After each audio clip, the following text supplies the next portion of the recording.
Hola, ¿qué tal? Muy buenas tardes a todas y todos. Esta es nuestra clase número 4 del módulo de licuefacción del curso de dinámica de suelos, agosto de 2021. Hoy día vamos a avanzar un poquito más en lo que es el tema de los criterios de falla, ¿ya? Y vamos a ver cómo esto se extrapola a lo que es ya trayectorias de tensiones. Entonces, el disclaimer de todas las clases y habíamos hablado de los criterios de falla. Siempre al principio de nuestras sesiones vamos a tener algunos minutitos, 2, 3 minutitos, retomando parte de lo que se ve anteriormente, ¿cierto? Para hacer un enlace un poco más suave con la materia que en particular vamos a estar viendo el día de hoy, ¿ya? Bueno, o con la clase siguiente.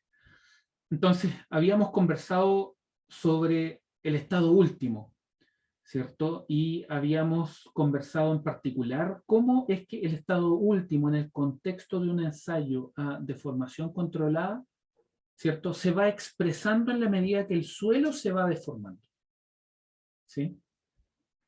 Entonces, este contexto ya de análisis es súper importante porque en el fondo esta es la cancha en la cual nosotros vamos a evaluar todo lo que son los comportamientos, las resistencias y mucha información importante para lo que es posteriormente el análisis de estudios de licuefacción, ¿ya? Y entender los mecanismos que generan el tener ya sea la licuefacción del tipo movilidad cíclica que hemos mencionado anteriormente o la falla de flujo, ¿ya? En ese contexto, tanto lo que es el comportamiento drenado como el no drenado, en su régimen monótono y en su régimen cíclico, son fundamentales para entender todo lo que es este contexto de análisis de lo que significa el fenómeno de licuefacción.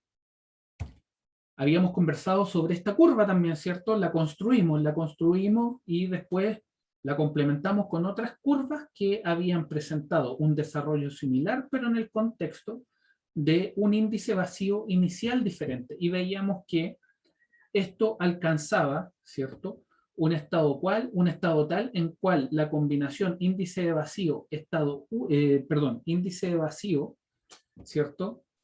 Y confinamiento definían de alguna manera lo que es la llegada al estado último, ¿ya? En particular acá veíamos que independiente de que tenemos 3 ensayos con índice de vacío diferente, el solo hecho de haberlo hecho con un confinamiento inicial, ¿cierto? Presión de cámara, que es un detalle que vamos a conversar con mucha precisión ya posteriormente cuando veamos el triaxial.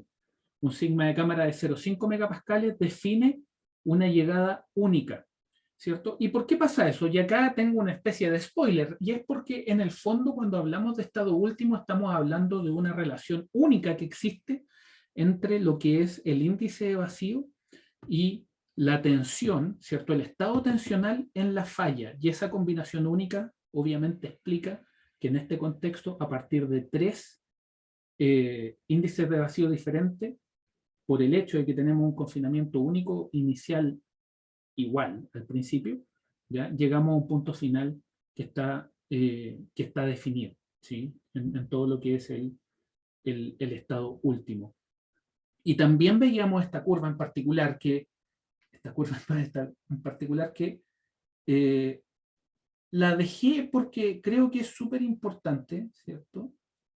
Que tengan eso siempre presente, y es el hecho de que cuando se llega al estado último, muchos estudios sugieren de que la estructura granular que se alcanza es la misma. Y eso es súper importante, y es por eso que esa curva, ¿cierto? Esa curva se denota ahí y es una curva que es prácticamente única, aun cuando se llegó al mismo punto a través de 3 trayectorias diferentes. En particular habíamos conversado que para el mismo incremento sucesivo de deformación se tenía que el suelo es capaz de tomar cada vez menos carga de corte, que este decrecimiento en la capacidad de tomar carga llega hasta un punto límite, que a partir del límite alcanzado ante un aumento de la deformación el suelo no es capaz de tomar más carga, que este estado se denomina el estado último, y que en el estado último se alcanza la resistencia del suelo. Y otra cosa es importante, las que vimos acá, ¿cierto? Y cómo la curva tensión-deformación, que es la que nosotros vimos en detalle, también se complementa con lo que va a ser la QP', ¿sí? Estado efectivo, las EP' y la epsilon A, ¿cierto? Deformación axial versus lo que es la deformación volumétrica. Ustedes también lo pueden ver como un E, ¿cierto? Versus la deformación axial.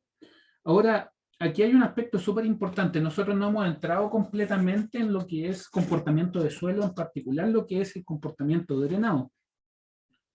Pero en general, un detalle importante, y eso lo habíamos conversado con Gustavo hacia el final de la sesión pasada, y es que siempre que ustedes tienen ensayos triaxiales, en particular ensayos triaxiales de compresión, que se entienda aquellos ensayos triaxiales en los cuales es el sigma 1 el que se va a cargar, ¿ya? O la componente vertical, siempre independiente de la densidad, el comportamiento inicial siempre tiende a ser contractivo, el comportamiento inicial, ¿ya? Después ese comportamiento puede cambiar y puede pasar a ser un comportamiento dilatante o puede seguir siendo contractivo, como se ve en este gráfico, ¿cierto? Que estamos remarcando acá, pero siempre los suelos tienden a contraerse inicialmente, ¿ya? Y eso se ha visto experimentalmente que pasa independiente del tipo de suelo, ¿ya? Entonces, sumamente importante, estos son los 4 gráficos más importantes que en general ustedes pueden obtener a partir de ensayos triaxiales. Ya en este contexto de ensayos triaxiales drenados, ¿ya? Y también habíamos conversado sobre qué es lo que pasaría si en vez de trabajar en un contexto de deformación controlada, lo hiciéramos con carga controlada.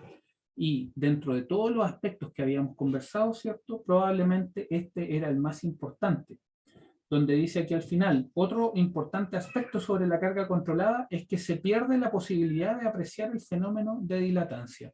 Y eso pasa simplemente porque cuando tenemos carga controlada, la carga simplemente crece, ¿no? Hasta eventualmente llegar al estado último. Con todo ese contexto presentamos que el criterio de falla, ¿cierto? Cuando llegamos al estado último está dado por esa ecuación en un contexto de un suelo que no presenta cohesión, ¿ya?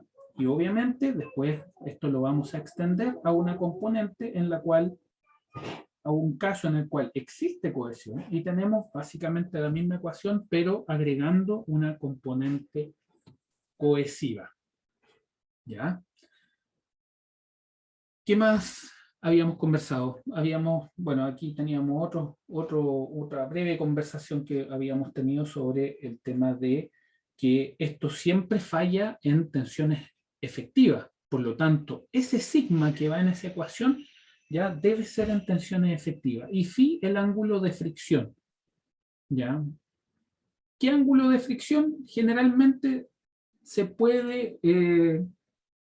ustedes muchas veces van a ver que ese phi que se ocupa está definido por la deformación, ¿ya? Cuando se aplica, ¿ya? Pero estrictamente hablando, debiera ser ese phi, debiera siempre ser el phi residual, el phi del estado último, ¿ya? Usted, y eso lo vamos a ver cuando veamos lo que es el comportamiento no drenado, ¿ya? Y veamos lo que es la dilatancia, ustedes pueden ver que ese phi, ¿ya? Muchas veces se puede ocupar en su pic, pero eso siempre tiene una letra chica muy importante, ¿ya? Y es que en general el phi-pic se alcanza para deformaciones muy bajas, ¿ya? Entonces no tiene mucho, es un poco innecesario, ¿cierto? Ocupar el phi-pic si usted no está seguro que las deformaciones que va a tener en terreno no van a ser bajas, ¿ya? Porque si eventualmente las deformaciones aumentan, su phi, ¿cierto? Va a tender al residual, ¿ya? Entonces en ese contexto siempre mejor, sobre todo en las etapas tempranas del desarrollo de la carrera, cuando uno es muy joven, ¿no? Entonces ahí ocupar el phi del ángulo, perdón, el phi el phi residual, ¿ya? Y habíamos empezado a hablar del Mohr-Coulomb, ¿cierto? Del Mohr-Coulomb, en el cual este criterio de falla se intersecta con un círculo de Moore. Y que este círculo de Moore tiene asociado una tensión normal en la falla y un corte en la falla, ¿cierto? Y también tiene asociado tensiones principales, ¿sí? El punto donde esto falla es ese que está ahí. Sin embargo, existen otros planos distintos a la falla en donde estos puntos son igualmente válidos. Todos los estados tensionales que están dentro de ese círculo están en la falla, ¿ya? Ese es un concepto que es súper importante madurarlo, ¿ya? Porque el punto de falla o la combinación de corte y tensión que se observa en la falla está dado por este punto, ¿ya? Pero recuerden que eso está dado también en un sólido y que en este sólido ustedes pueden hacer eventualmente muchos cortes. Por lo tanto, si ustedes dicen, ok, yo tengo este plano de falla, pero me gustaría saber cuál es el estado tensional en este otro plano, ¿ya? Ustedes pueden, ¿cierto? Claramente ustedes lo pueden determinar, ¿ya? Entonces, esos son el tipo de detalles que vamos a estar conversando. Es un tema que requiere mucho estudio, mucho estudio. Ya el círculo de Moore es un mundo en sí mismo y la verdad es que es muy importante manejarlo al detalle. Entonces, es en ese contexto que obviamente yo doy todo de mi parte para que poder transmitirle estos conceptos lo mejor posible, pero hay un estudio personal que debe ser hecho para profundizar lo que es el concepto de los círculos de Moore, ¿ya? Entonces, tenemos los criterios de falla, ¿ya? Y los criterios de falla los vamos a ir buscando, ¿cierto? Y generalmente los vamos a ir buscando a través de ensayos, y así como está el corte directo, ¿cierto? Vamos a tener el triaxial. Entonces, acá teníamos este escrito, que ya lo habíamos leído, leámoslo rápidamente. Un círculo de Moore representa un estado tensional particular. Tan pronto cambia una de las componentes del estado tensional, se genera un estado tensional nuevo. Esto es importante ya que implica que durante la realización de un ensayo existen muchos círculos de Moore hasta que se genera un círculo de Moore que eventualmente intersecta la envolvente de falla, ¿ya? Entonces podemos tener estados 1, estados 2, estados 3, estados 4, ¿sí?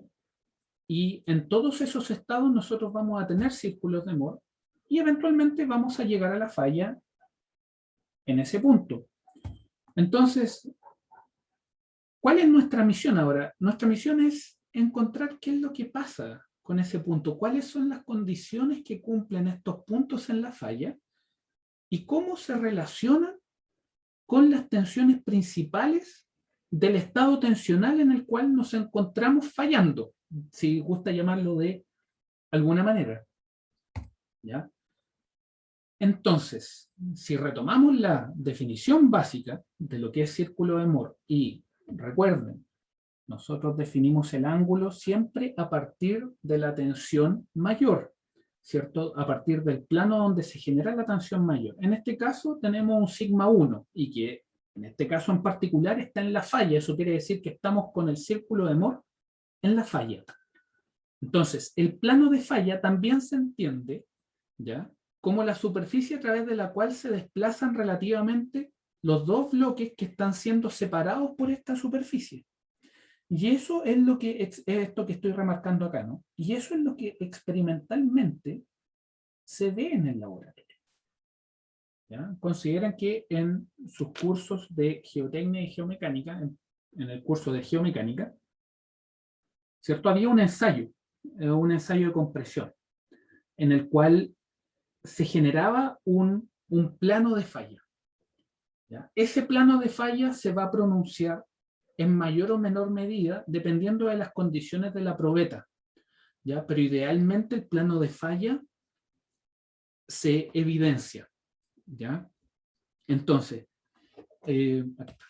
hagamos un poquito de análisis. ¿Qué es lo que pasa? ¿Ya? ¿Qué es lo que pasa con esto? Nosotros, si estamos en un estado tensional de falla, estamos interceptando lo que es, ¿cierto?, la envolvente de falla, la línea de estado último, con el criterio de Mohr-Coulomb. Por lo tanto, acá tenemos un valor de phi, ¿cierto? Este es sigma 1. El sigma 1 siempre es el mayor. Tenemos este sigma 3. Y esto está fallando. Nosotros conocemos este punto de acá. Entonces, ¿qué es lo que ocurre? Que este punto de acá, ¿cierto? Este punto rojito que acá remarcamos, está relacionado, obviamente, con sigma 1 y con sigma 3 principal en la falla. Acá también aparece un concepto interesante, que es el de el tau máximo. ¿Ya? Cuando está la falla, cuando se llega a la falla, existe un tau máximo asociado a esa falla. La falla se da en este punto. ¿Sí? El tau máximo es este punto que ustedes ven ahí. Ahora, obviamente esos dos puntos están relacionados con lo que es el radio del círculo de Mohr. ¿Sí? Entonces, en términos prácticos, ¿qué es lo que implica este dibujito que nosotros estamos viendo acá? Implica algo bien importante que la verdad es que es fundamental. Y es que cuando ustedes tienen una frontera de falla, ¿cierto? Que en este caso está dado por la línea del estado último según el criterio de Mohr-Coulomb, eso quiere decir que, y esto es sumamente importante desde una perspectiva física, de la física de lo que le ocurre al material, que si ustedes están fuera, ¿ya?, de esa frontera, ¿cierto? O fuera del espacio que definen estas fronteras, porque acá ustedes lo que ven es un espacio, ¿no? Aquí ustedes tienen esto. ¿Ya? En el contexto de análisis de este curso, ustedes pueden asumir que este valor es, llámele un phi de extensión. ¿Ya? El phi de extensión, en general, es menor al phi de compresión. Pero si ustedes toman el supuesto de que el phi en extensión es igual al phi en compresión, el error no es mucho, ¿ya? Pero estrictamente hablando, el phi en extensión es menor que el phi en compresión. Y eso es sumamente importante porque cuando nosotros estemos analizando qué es lo que pasa en la licuefacción, vamos a ver que en general, la mayoría de las veces, por no decir siempre, la falla contra la licuefacción o cuando el suelo empieza a fallar de manera significativa, ¿cierto? Y entrar en todo lo que es este régimen en particular de movilidad cíclica, lo hace en extensión. Y la razón es porque el material aguanta menos en extensión. ¿Ya? Ahora, ojo que esa extensión, ¿ya?, también tiene una letra chica y eso es súper importante que lo tengan claro. Porque los suelos no aguantan tracción. ¿Ya? Cuando hablemos de extensión en términos de un ensayo triaxial, en términos geotécnicos, cuando nos refiramos a extensión, en general lo vamos a estar haciendo con respecto a una descarga, ¿ya?, a una descompresión, más que una extensión per se. ¿Ya? Entonces, súper importante tener eso presente. ¿Ya? Entonces, han aparecido varias cositas dentro de este contexto que estamos hablando por el espacio que se genera, ¿cierto?, en esta frontera. Entonces, estrictamente hablando, fuera de esta frontera, ahí dice estados no permisibles. ¿Ya? Eso quiere decir que dentro del contexto de análisis definido por el criterio de falla, ustedes no tienen cómo describirlo. ¿Ya? No es que le pase algo raro al material, no, simplemente el material falló, esto experimenta deformaciones gigantescas, ¿cierto? Y entra en un régimen de falla que el modelo con el cual nosotros lo describimos, que en este contexto es el Mohr-Coulomb, ¿ya?, no podemos hacerlo. Entonces, el criterio de falla no permite, ¿cierto?, describirlo tensionalmente fuera de esa frontera, ¿ya? Entonces, sumamente importante eso. ¿Por qué? Porque muchas veces uno se enfrenta a la duda de qué es lo que pasa afuera. ¿Será que el material ya no tiene estados tensionales o será que el material paró de deformarse? No. Cuando uno llega a un estado de falla, uno se refiere a un estado en el cual existen ciertas condiciones. Cuando hablamos de Moore Coulomb y hablamos del estado último, lo que decimos es que ante esa solicitación el suelo se deforma, ¿cierto?, de manera significativa y lo sigue haciendo a un corte constante, ¿cierto? El suelo no es capaz de tomar más carga. Y eso es todo lo que podemos decir, ¿ya? Pero no podemos decir nada con respecto a los estados tensionales por fuera de ese criterio de falla. Y en general eso es lo que refleja un criterio de falla. Y es por eso que hay diferentes criterios de falla, ¿sí?, dependiendo de las herramientas de análisis que tengamos para evaluar esos criterios, ¿ya? Tremendamente importante. Entonces, la recta de Moore Coulomb en este contexto actúa como una frontera a partir de la cual existen estados no permisibles, ¿ya?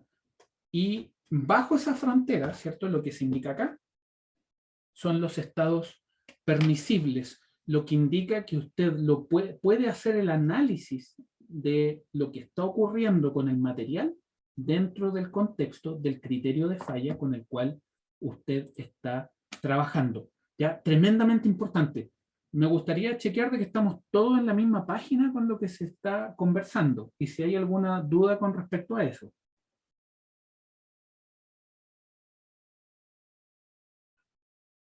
¿Sí? Estamos todos en la misma página entonces. Ya, buenísimo. Buenísimo. Entonces, súper importante esto, ¿ya? De verdad, muy, muy, muy importante. ¿Ya? Entonces, seguimos avanzando. Ya. Entonces, si nosotros seguimos avanzando y analizando la figura que tenemos, ¿cierto? Más allá del análisis que hicimos respecto a lo que significan estas fronteras, nosotros ahí tenemos esa situación, ¿no? Y acá tenemos este punto, ya lo habíamos indicado. Y ahí tenemos el centro, ¿cierto? Que va a ser sigma 1 más sigma 3 dividido por 2. Ahora bien, ¿qué es lo que pasa? El tau máximo, ¿cierto? Que representa el radio del círculo de Moore, está dado por esa ecuación que ustedes ven acá, ¿cierto? Ojo, que siempre tenga esto presente. Esto es en la falla, ¿ya? Esto es en la falla. Y tenemos ese centro, que es una invariante, ¿cierto? El centro del círculo de Moore nunca varía, por eso se le llama invariante, está dado por sigma 1 más sigma 3 dividido en 2. Y ustedes tienen que en el minuto en que el círculo de Moore en la falla intersecta al criterio de falla, ¿cierto? Por tratarse de una recta, criterio de Moore, que es el más sencillo de los criterios de falla que hay, es una recta, y tenemos una circunferencia. El punto de intersección es, ¿cierto?, es un ángulo recto. Por lo tanto, ¿qué es lo que ocurre ahí? Nosotros lo vemos de manera muy directa, ¿cierto? Tenemos en el fondo un triángulo rectángulo, ¿ya? Y eso es, le podemos aplicar geometría directamente, y la ecuación que se cumple inmediatamente bajo esa geometría es la que ustedes ven ahí, sigma 1 menos sigma 3, ¿cierto? Dividido por sigma 1 más sigma 3. En el fondo tenemos este,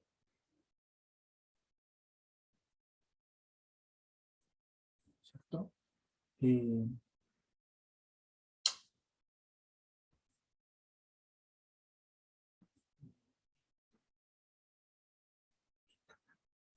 ¿Sí? Entonces, ¿qué es lo que ocurre? También tenemos esto. Acá está phi, ¿cierto? Acá hay un ángulo recto. Por lo tanto, aquí también aparece un phi, ¿cierto?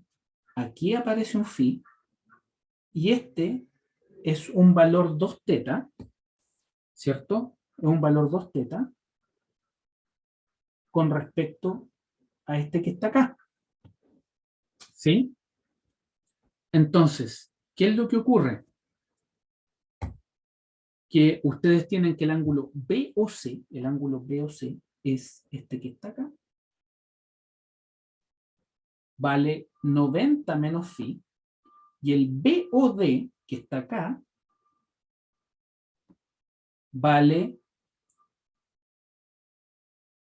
90 más phi, ¿cierto?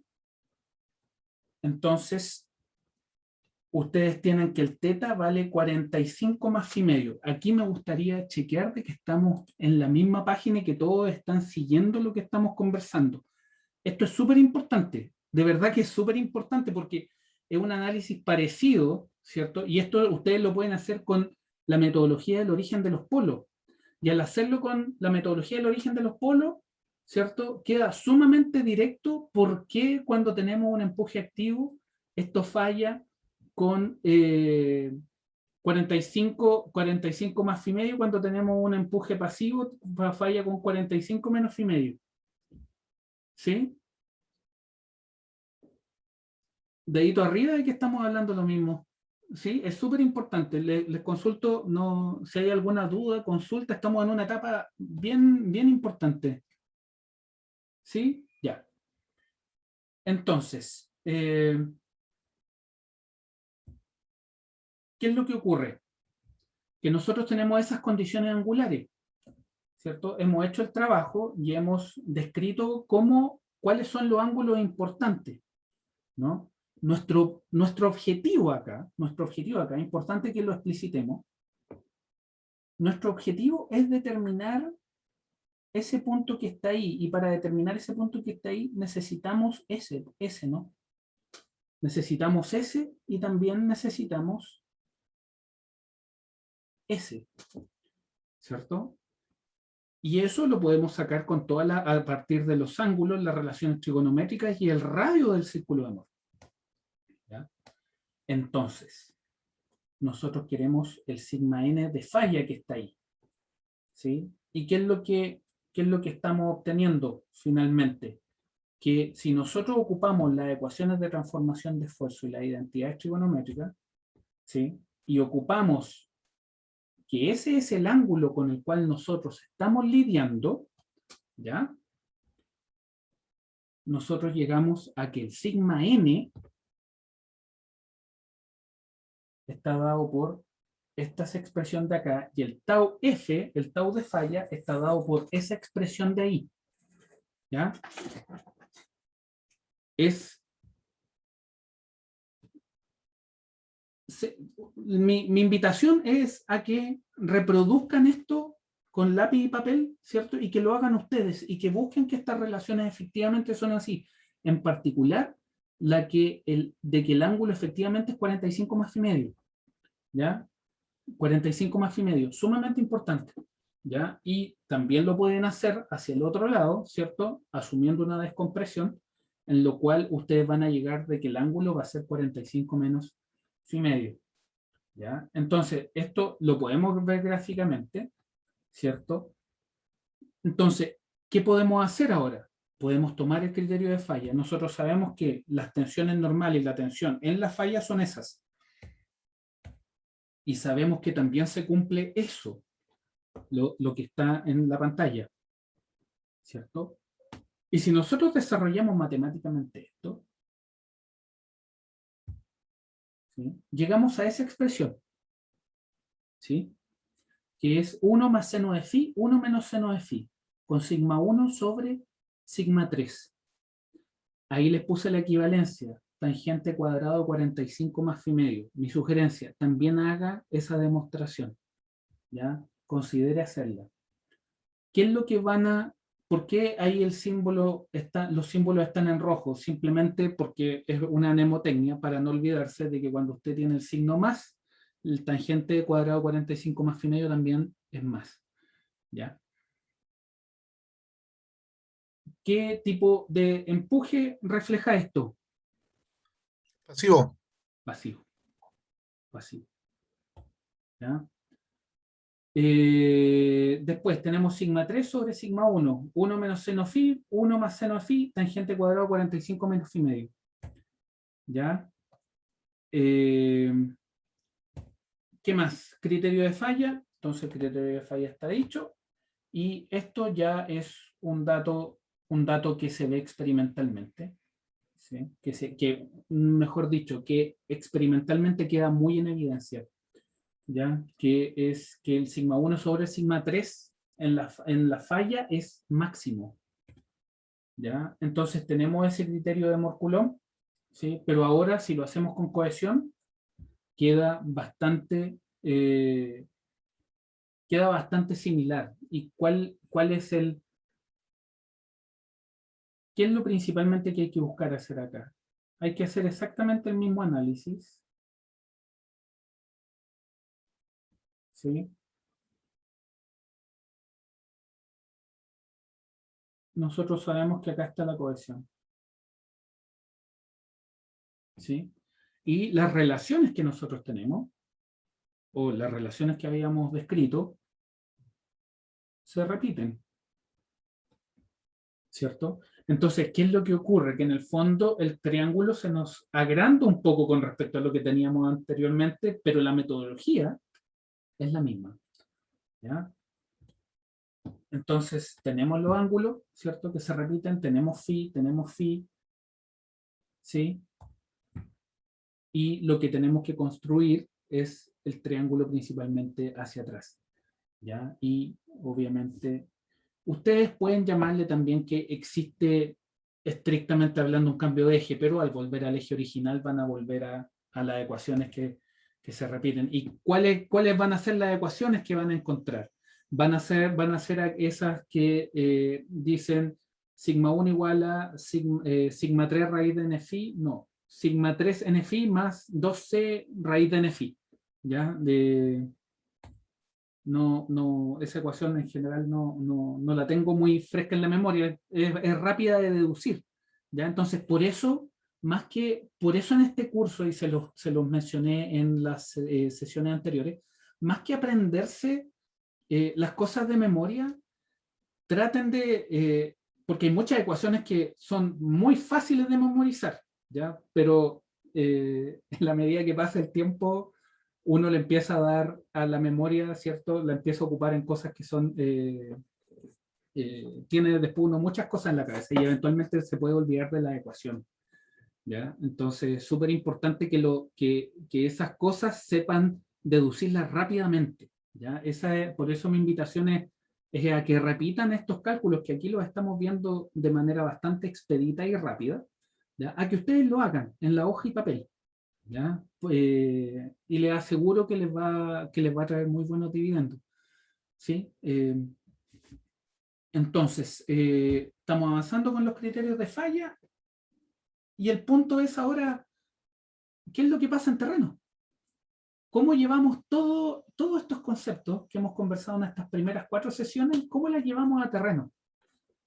¿Cierto? Porque ahora lo que queremos es tener un edificio encima, queremos tener un tranque de relave encima, queremos tener una represa de tierra encima.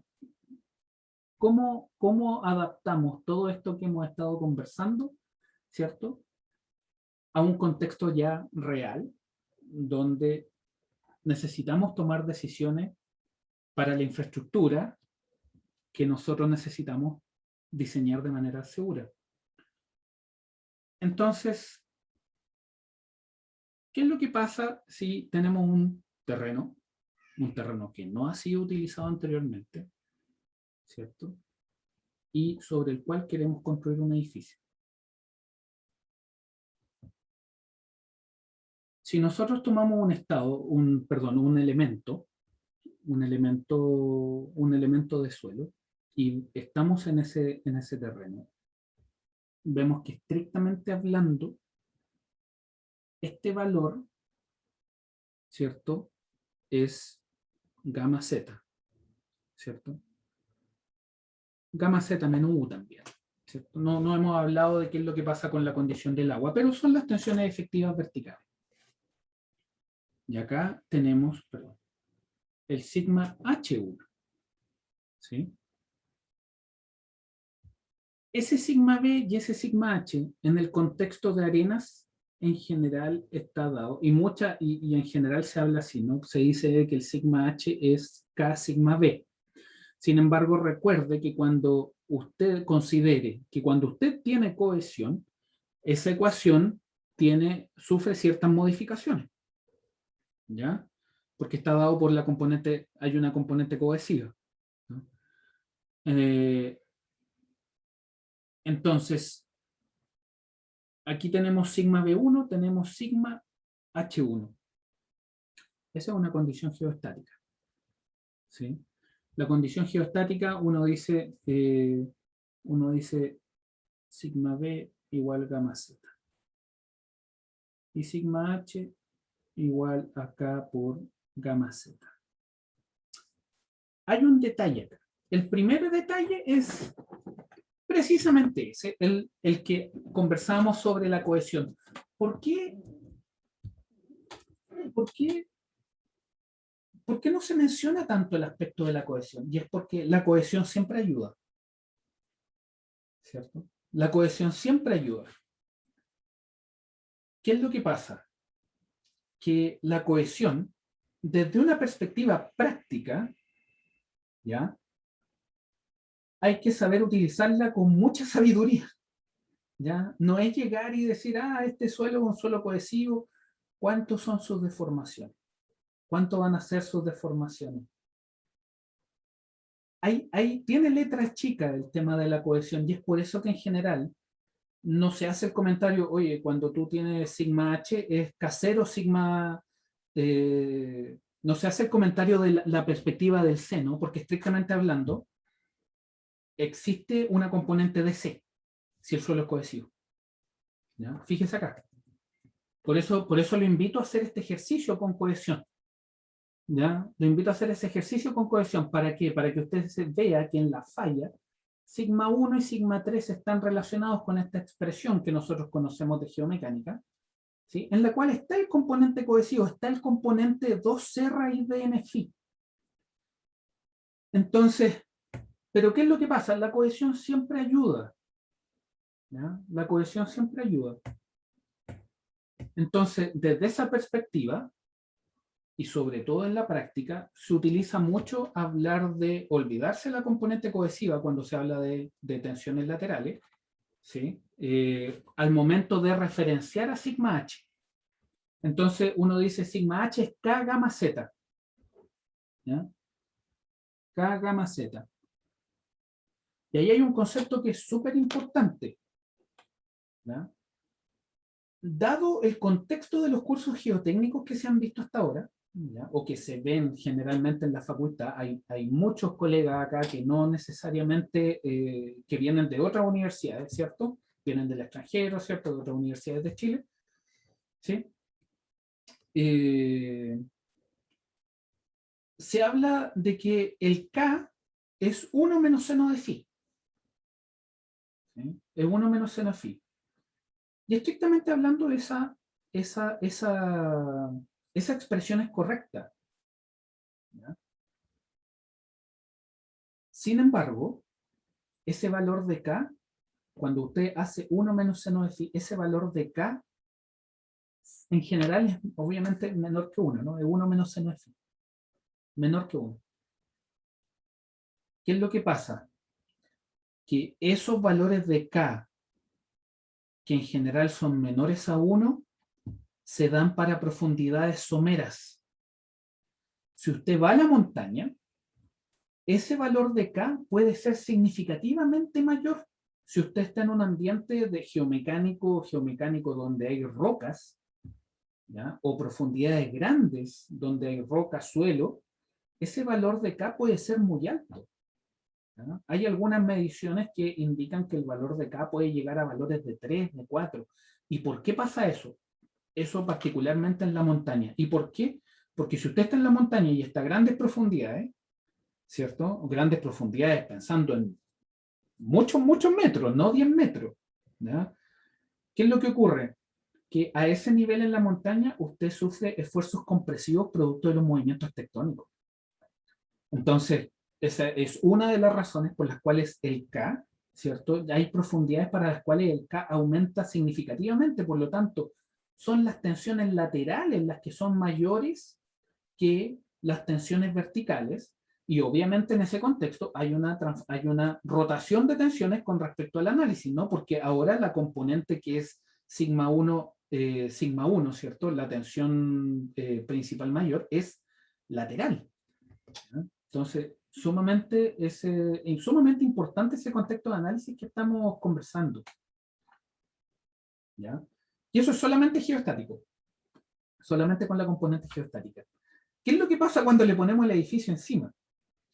Que cuando le ponemos el edificio encima, ¿cierto? En este contexto de suelo, pensando contexto de suelo, no tantos metros de profundidad con respecto a las profundidades que estábamos indicando en la montaña, ¿ya? Obviamente tenemos un delta sigma, ¿ya?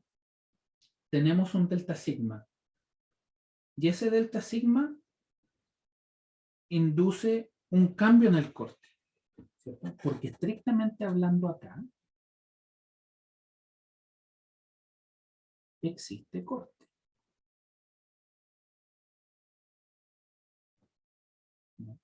Acá también existe corte,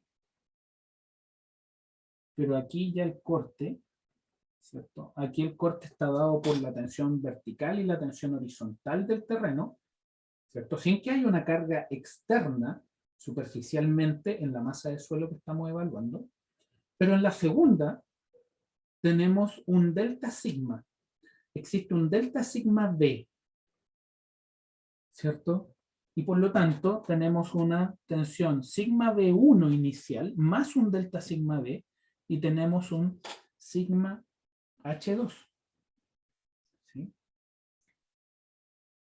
Ahora bien, desde una perspectiva de análisis,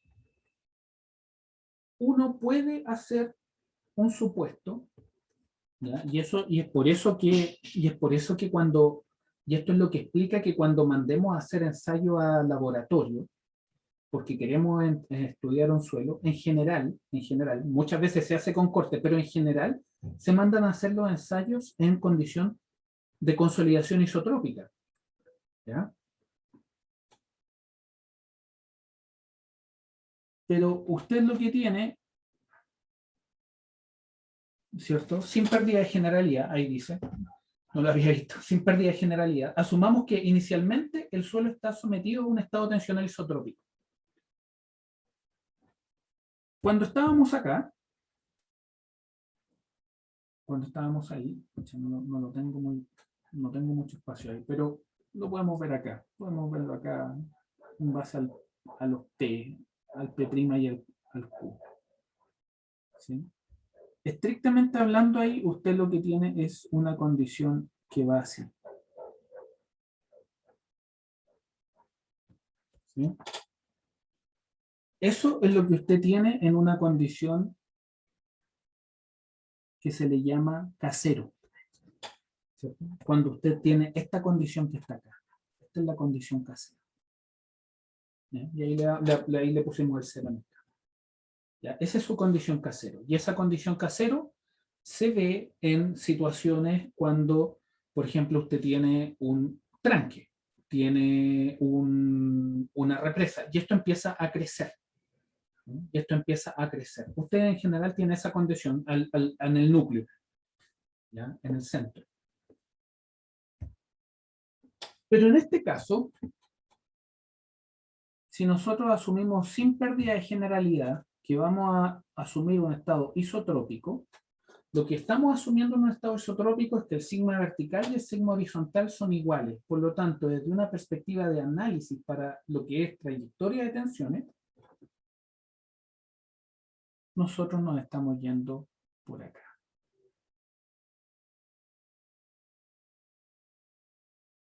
¿Ya? Y es a partir de estos puntos, a partir de ese punto, donde usted pone el edificio. Y el edificio va a generar, o la estructura que usted tenga encima, ¿no? Sea una máquina, sea un edificio, una máquina significativamente grande, que hay muchas, en particular en la industria minera, usted va a tener ahí una condición, vamos a poner en otro color, tiene una condición de corte. ¿sí? Y usted también puede tener esa condición de corte ahí. ¿Sí? Y esa condición de corte va a viajar a la falla. Fíjese que cuando usted está en casero, si usted tiene la falla por acá, vamos a poner, ¿qué color podemos darle en esta última? Vámonos negro. Usted tiene la línea de estado último ahí, ¿cierto? Fíjese que cuando usted está en una condición casero, su condición casero nunca llega a la falla. Tal como ocurre en la parte si usted lo hace cargando isotrópicamente. ¿Sí? Entonces, ¿qué es lo que nos lleva a la falla? Lo que nos lleva a la falla es el corte. Es el corte quien nos lleva a la falla, eventualmente. Y ahora todo esto lo vamos a ir formalizando cada vez más y más en la medida que vayamos avanzando, pero a grandes rasgos, ¿cierto? Estamos conversando de ingeniería. Estamos conversando de ingeniería. ¿Ya? Entonces, tomemos la definición del corte. Y aquí vamos a empezar a cambiar un poquito la nomenclatura. Vamos a pasar de lo que es la definición formal de Moore, de hablar de sigma 1 y sigma 3, y vamos a empezar a cambiar la nomenclatura hacia lo que es sigma B y sigma H. ¿Ya? Y vamos a decir que el corte está dado por sigma B menos sigma H. Probablemente en el contexto que estamos actualmente discutiendo no va a tener mucha relevancia. Sin embargo, eso, cuando estemos hablando de la parte de descarga de extensión que estábamos mencionando anteriormente, lo que vamos a ver ahí es que esa definición tiene una implicancia que nos va a permitir, ¿cierto?, hacer cálculos, que nos va a permitir hacer cálculos sin encontrarnos con contradicciones. ¿Ya? Entonces, vamos a trabajar con Q igual a sigma B menos sigma H. También lo podemos escribir de esta manera cuando estemos conversando del triaxial, como Q igual sigma axial menos sigma radial partido por 2. ¿Ya? Entonces, sumamente importante que tengan eso presente. ¿Y qué va a pasar? Si nosotros acá tenemos un corte, ¿cierto? Ese sigma B1 era el geostático inicial, ¿cierto? Cuando no había nada. Ahora ese sigma B es el sigma B inicial más el delta Q, ¿cierto? O delta sigma, menos el sigma B1 en el contexto que estamos asumiendo un contexto isotrópico. ¿Ya? ¿Y qué nos queda ahí? Nos queda que el corte está dado por delta sigma partido por 2. ¿Ya? Ahora bien,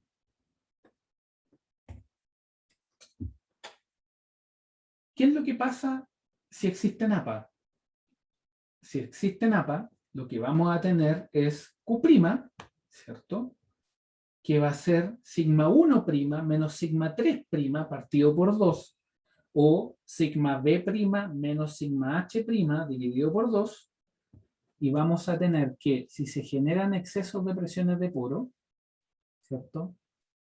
El corte no cambia. ¿Ya? Entonces, el esfuerzo de corte no es afectado por la presión de poro. ¿Ya? Y lo anterior es independiente de las presiones de poro, son iniciales o una variación de ellas. ¿A qué nos referimos con esto? Con esto nos referimos a que esto es independiente de si estamos en una condición drenada o una condición no drenada. ¿Ya? Porque si la condición es drenada, el delta U va a ser 0 y va a existir U0. ¿Cierto? Si la condición es no drenada, el delta U va a ser diferente de 0 y el U0 también va a existir. ¿Ya? Entonces, por eso es que se les hace esa mención. ¿Ya? ¿Qué más vamos a tener? Vamos a tener esta definición de P. Existen dos definiciones de P, según la escuela con la cual ustedes trabajen. En el contexto de este curso, la escuela con la cual vamos a trabajar es la escuela inglesa, ¿ya? La notación de Cambridge, que es sigma 1 más sigma 2 más sigma 3 dividido por 3. ¿Ya?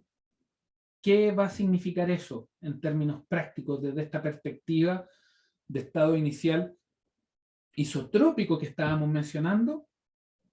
Va a ser sigma 1 más 2 sigma C, sigma inicial dividido por 3, ¿cierto? Lo que da finalmente esta expresión de acá, ¿sí? Y por lo tanto, cuando ustedes ocupan la definición de Q, que es delta sigma medios, explicitémoslo un poquito más. Este es Q. Ese que está ahí es Q, ¿no? Entonces, ¿qué es lo que pasa si hacemos un análisis de P ahora y suponemos que hay NAPA? Ahí esto cambia. Y ahí tenemos un P' que está dado por el P menos U, siendo P la tensión media total, y el U cualquier exceso de presión de poro que pueda existir. ¿Ya? Por lo tanto, el P' va a estar dado por P menos U. ¿Ya? Ahora bien, ¿cómo se relacionan estos? El Q y el P', bueno, ahí está la ecuación, ¿cierto? Que en este caso está dado por la notación de las tensiones efectivas. Entonces, fíjense lo que estamos haciendo acá. Si nosotros tenemos un P', que es sigma 1 más sigma 2 más sigma 3 partido por 3, es tan arbitrario como haber trabajado con sigma 1 más sigma 3 dividido por 2, ¿cierto? Por lo tanto, ¿qué es lo importante acá? Si nos fijamos en las notaciones de P y de Q, ¿cierto? P dado por, tenemos las dos escuelas que habíamos mencionado. Me parece que en la primera sesión lo habíamos mencionado, no recuerdo bien, pero tenemos la primera escuela, P' igual sigma 1 más sigma 2 más sigma 3 dividido por 3, y esa es la que vamos a trabajar en particular durante este curso. Está la otra, P igual sigma 1 más sigma 3 dividido por 2. Esa es la notación del MIT. ¿Ya? Pero el Q, independiente de la escuela, es sigma 1 menos sigma 3 dividido por 2. Entonces, ¿qué es lo que pasa? Que esas notaciones son el círculo de Moore. Por lo tanto, ¿qué es lo que está reflejando esto? Está reflejando que si nosotros somos capaces de tener un ensayo en el cual siempre tengamos la capacidad de medir o de traquear, mejor dicho, las tensiones principales, en el fondo, por cada estado de carga que se produce en ese ensayo, nosotros lo que vamos a estar es presenciando la evolución de varios círculos de Moore hasta lograr la falla. ¿Qué es lo que está haciendo? ¿Cuál es la tarea del P y del Q en ese sentido? Lo que están buscando hacer, ¿ya?, es sintetizar la información de varios círculos de Moore, sintetizarla en lo que es una recta formada por P y por Q, ¿cierto? Que de una manera muy simple y entregada por esta recta es capaz de describir la variación de los estados tensionales hasta llegar a la falla. Eso también nos implica que nosotros tenemos que expresar el criterio de falla, ¿cierto?, de Moore-Coulomb, tau de falla igual C más sigma n tangente de phi, lo tenemos que llevar al espacio de PQ, ¿sí? Y hay ecuaciones de transformación para eso. Y por lo tanto, ustedes pueden trabajar tanto QP, P', en este espacio, ustedes pueden trabajar lo que son el estado tensional de falla o el criterio de falla, ¿cierto? Y la variación de los cambios tensionales que experimenta el sólido por el hecho de tener estados solicitantes que van evolucionando, ¿ya? Esto es súper importante, ¿por qué? Porque a esa línea que relaciona el Q y el P, que han tomado la misión de representar los estados tensionales que actúan sobre un sólido, a esa relación se le llama trayectoria de tensiones. Trayectoria de tensiones. Y la trayectoria de tensiones lo que hace, ¿cierto?, es precisamente simplificar un fenómeno físico que está ocurriendo sobre el cuerpo. Ahora bien, nosotros habíamos trabajado, ¿cierto?, tanto en régimen con excesos de presión de poro y sin presión de poro. ¿Y qué es lo que habíamos visto? Habíamos visto que el Q es independiente de los excesos de presión de poro, ¿cierto? Sin embargo, con el P no ocurre lo mismo.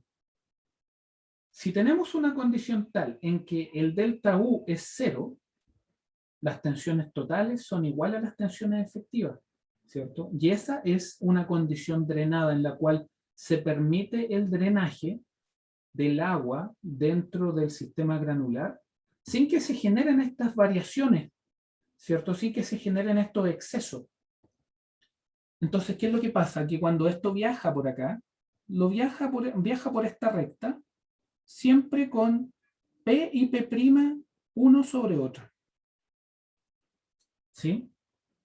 Sin embargo, si nosotros estamos en una condición no drenada en la cual el delta U es diferente de 0, lo que vamos a encontrarnos es que el Q va a ser exactamente el mismo porque el Q no está afectado por el delta U.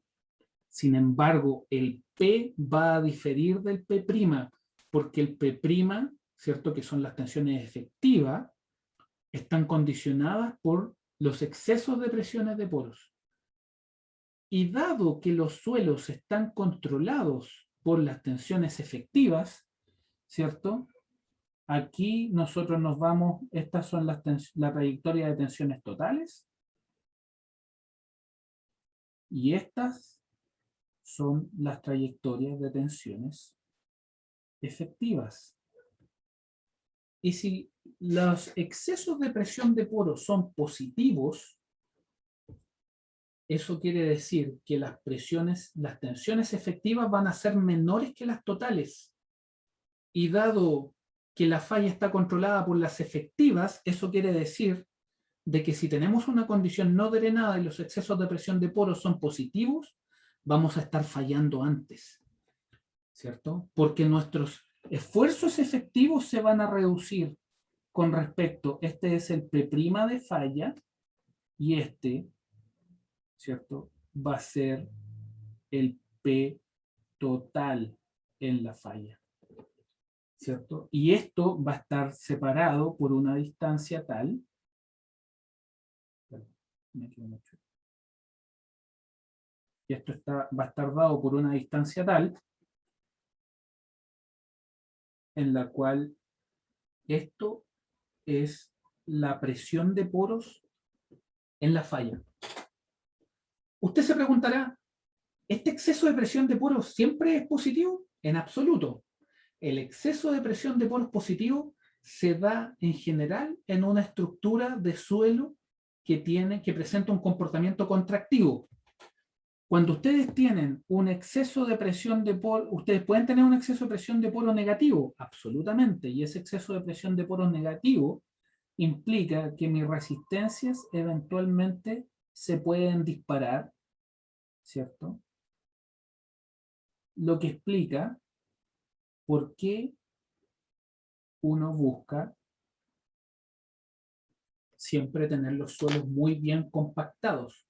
Porque si tenemos un suelo que está muy bien compactado, ¿cierto?, con una densidad relativa alta, las presiones de poro, los excesos de presiones de poro que se van a generar, van a ser negativos. Y como nuestra ecuación es P' igual a P menos delta U, ¿cierto? Nos queda P menos delta U, P más delta U, y por lo tanto la resistencia se dispara y el P' de falla queda por allá si tenemos una estructura que está densa. Por el contrario, si tenemos una estructura que está suelta, nos vamos a ir acercando a la falla más rápidamente. Entonces, esa es la importancia de todo lo que estamos conversando, de todo lo que estamos contextualizando, porque ahora vamos a entrar ya en lo que es el análisis de ensayo, la información relevante que podemos obtener de los ensayos, cómo analizarlos y también ver si podemos trabajar eventualmente, contextualizar al menos otros criterios de, de falla, ¿sí? Entonces, eso es lo que tenía para compartir el día de hoy con ustedes, salvo que hayan dudas, consultas, aprensiones sobre lo que hemos estado conversando. ¿Ya? Yo me despido, que estén muy bien y nos vemos el día martes. Cuídense, muchas gracias. Chao, chao.